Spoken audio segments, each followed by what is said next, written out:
Welcome back to my Facebook and YouTube channel. तो भाइयों, Arsenal ने वो कर दिया जो बहुत सारे लोगों ने नहीं सोचा था। 3-0 के साथ एमिरेट्स के अंदर रियल मैड्रिड के हाथ पांव बांधकर उन्होंने रियल मैड्रिड को पेल दिया।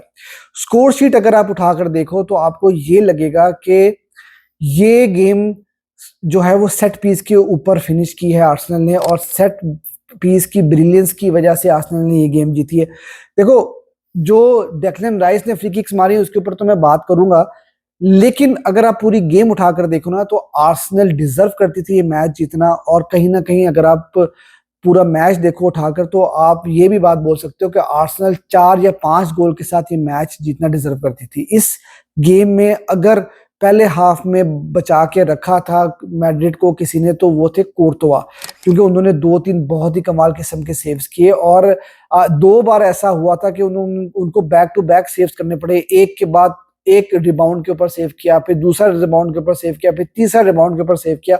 तो कोर्तोआ ने बचा के रखा था मैड्रिड को, और उन्होंने इज्जत बचा के रखी है मैड्रिड की। अदरवाइज आर्सेनल ने इस गेम को बहुत अच्छे से मैनेज किया।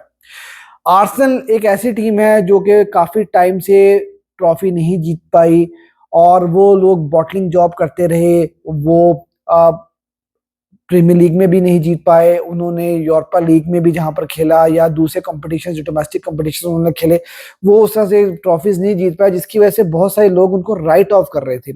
लेकिन जब मैंने प्रीव्यू बनाया था इस गेम का तो मैंने ये बात कही थी कि आपको मैड्रिड की फॉर्म भी देखनी होगी। मैड्रिड ने पिछली जो 2 गेम्स खेली है बर्नाब्यू में, एक उन्होंने कोपा डेल रे का सेमीफाइनल खेला था अगेंस्ट रियल सोसिएडाड, 4 गोल उन्होंने कंसीड किए, 4 गोल खाए उन्होंने होम पर, और फिर वलेंसिया ने भी उनको बर्नाब्यू पे अभी 2-1 के साथ हराया था। तो मैंने उस टाइम पर ये बात कही थी कि यहाँ पर आर्सेनल अपसेट कर सकती है, और इसको मैं अपसेट नहीं बोलूंगा क्योंकि आर्सेनल ने बेसिकली इस गेम को डोमिनेट किया।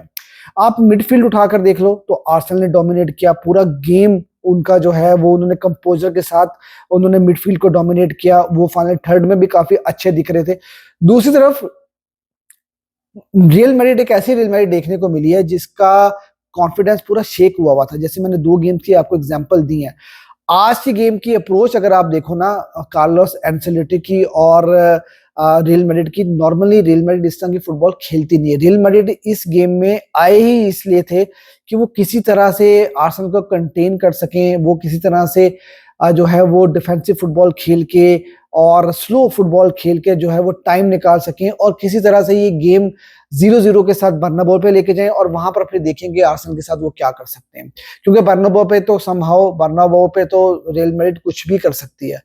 लेकिन क्या था कि आज अगर आपने देखा होगा कुछ मैच के में ऐसा टाइम भी आया जहां पर रियल मैड्रिड ने क्या किया, बॉल को बहुत स्लोली रोटेट किया, पास पास पास वो कर रहे थे, फिर उसके बाद बैक पासेस बहुत सारे उन्होंने कराए, तो जिससे ये लग रहा था कि रियल मैड्रिड ये चाह रही है कि किसी तरह से 90 मिनट यहाँ पर निकाल दिए जाएं, और फिर हम बर्नाब्यू में देखेंगे कि आर्सेनल को हम किस तरह से खेले।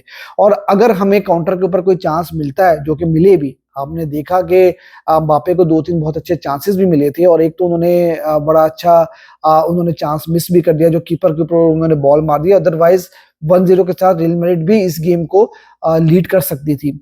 तो क्या हुआ कि वो उन्होंने गोल स्कोर नहीं किया, और दूसरी तरफ आर्सेनल चांस पे चांस मिस कर रही थी। लेकिन फिर क्या हुआ कि राइस ने ऐसी फ्री किक्स मारी हैं कि जो मेरे ख्याल से मैंने जब से 15-20 सालों से फुटबॉल देखनी शुरू की है, मुझे याद नहीं पड़ता कि एक ही मैच में 2 क्लासिक किस्म की फ्री किक्स मैंने इस तरह की देखी हूं। मैंने आज तक नहीं देखा। एक फ्री किक जो पहला गोल था, मुझे रोबर्टो कार्लोस याद आ गए। रोबर्टो कार्लोस का वो आउटर कर्लर मुझे याद आ गया जो उन्होंने फ्रांस के अगेंस्ट मारे थे, लेकिन वो आउटर फुट से मारा था तो वो जरा इसलिए उसको ज्यादा हाइप मिली है, और वो मिलनी भी चाहिए थी उसको। लेकिन जो उन्होंने पहला गोल मारा यार, that was something out of this world. मैंने इस तरह की फ्री किक्स बहुत कम देखी। अगर यही फ्री किक्स मेसी रोनाल्डो ने मारी होती तो सारी दुनिया ने उनको सर पे उठा लेना था। और फिर दूसरा फ्री किक तो वो मुझे, और फिर दूसरी फ्री किक वो मुझे कहीं ना कहीं याद आया मेसी की फ्री किक जो उन्होंने अगेंस्ट लिवरपूल स्कोर की थी। तो यार एक कमाल की परफॉर्मेंस। अब क्या रियल मैड्रिड के पास मौका है कि वो कम बैक कर सकते हैं कि नहीं? तो यार रियल मैड्रिड जो है वो एक ऐसी टीम है जिस तरह से 10 साल से वो फुटबॉल खेल रहे हैं चैंपियंस लीग में, आप उनको रूल आउट नहीं कर सकते, आप उनको राइट ऑफ नहीं कर सकते। लेकिन फिर भी मैं ये कहूंगा कि अब आर्सेनल के पास एज है।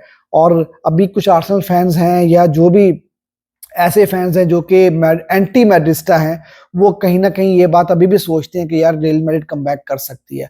तो अब मैड्रिड को रूल आउट नहीं कर सकते, नो डाउट अबाउट दैट, लेकिन आर्सेनल ने जो करके दिखाया है वो उसके बाद से भाई मुझे लगता है कि आर्सेनल जो है वो यहाँ से सेमीफाइनल के लिए क्वालिफाई कर सकती है। अभी it's all up to Arsenal कि वो बॉटलिंग जॉब ना करें, और अगर वो एक आधा गोल जाकर बर्नाब्यू पे स्कोर कर देते हैं, जो कि मुझे लगता है वो कर सकते हैं, जिस तरह से डिफेंसिवली खुल रही है इस वक्त मैड्रिड, और बर्नाब्यू में वो जितनी खराब परफॉर्मेंसेस दे रही है अभी रिसेंटली, तो आर्सेनल जो है वो फेवरेट है सेमीफाइनल के लिए क्वालिफाई करने के लिए। लेट्स सी कि वो कर पाएंगे कि नहीं कर पाएंगे। और तारीफ करना बनती है राइस की। मैंने जैसे कहा कि मैंने जब से फुटबॉल देखी है, एक मैच के अंदर मैंने दो इतनी खूबसूरत एक प्लेयर की तरफ से फ्री किक्स मैंने नहीं देखी। तो hats off to Declan Rice, कमाल की उनकी फ्री किक थी। फिर उसके बाद मिकेल मेरिनो, उनका भी गोल था, वो भी कर्लर था। तो तीनों गोल कर्ल के ऊपर हमने देखे हैं, तो तीनों कर्लिंग गोल थे, और तीनों कर्लिंग गोल की वजह से जो है वो आर्सेनल 3-0 की लीड के साथ इस वक्त बैठी हुई है। दूसरी तरफ बात कर लेते हैं यार इंटर मिलान और बायर्न म्यूनिख की गेम में। इंटर मिलान ने कमाल का रिजल्ट निकाला यार, अवे फ्रॉम होम 2-1 के साथ उन्होंने मैच जीत लिया। पहले 15-20 मिनट के अंदर बायर्न ने काफी सारे चांसेस क्रिएट किए, लेकिन जब आप अपने चांसेस नहीं लेते, स्पेशली इटालियन टीम्स के अगेंस्ट, तो फिर इटालियन टीम्स जो है ना वो आपको बहुत बुरी तरह से हर्ट करती हैं। क्या हुआ कि बायर्न को चांसेस मिले, उन्होंने अवेल नहीं किए, और उसके बाद से थोड़े से नर्व्स जब काबू किए इंटर मिलान ने, और उन्होंने थोड़ा सा कंपोजर गेम के ऊपर बनाया, तो उसके बाद इंटर मिलान ने चांसेस क्रिएट करने शुरू किए, और लोतारो मार्टिनेज का भाई कमाल का आउटर फुट के साथ गोल था।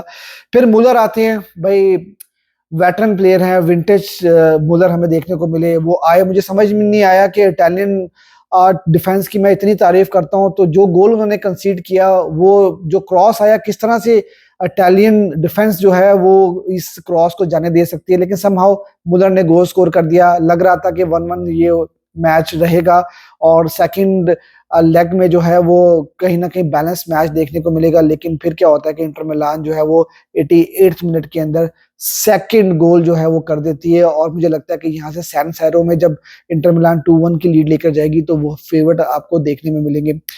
अब सेकंड लेग में क्या होगा वो देखना होगा। स्पेशली और मैं बात करना चाहूंगा आर्सेनल की, उनके 2-3 प्लेयर्स हैं, वो भी जब कैलिफ्यूरी जैसे अगर वो वापस आ जाते हैं, तो वो एक काफी बड़ा एडवांटेज होगा, काफी ज्यादा एक कॉन्फिडेंस बूस्टर होगा आर्सेनल के लिए। लेट्स सी, फुटबॉल के अंदर भाई कुछ भी होने को हो सकता है, और रियल मैड्रिड को आप राइट ऑफ नहीं कर सकते, लेकिन इस वक्त एडवांटेज है आर्सेनल के पास, और इस वक्त एडवांटेज है इंटर मिलान के साथ। कल की गेम्स में देखो क्या होता है, बार्सिलोना डॉर्टमुंड को होस्ट करेगी, और उसके बाद पीएसजी वर्सेस एस्टन विला का मैच भी देखने को हमें मिलेगा। तो काफी एक्साइटिंग फुटबॉल इस वक्त चल रही है। आपकी क्या प्रेडिक्शन है इन गेम्स को लेकर, और आपको क्या लगता है कि सेकंड लेग में क्या रियल मैड्रिड कमबैक कर पाएगी कि नहीं? Do let me know in comment section.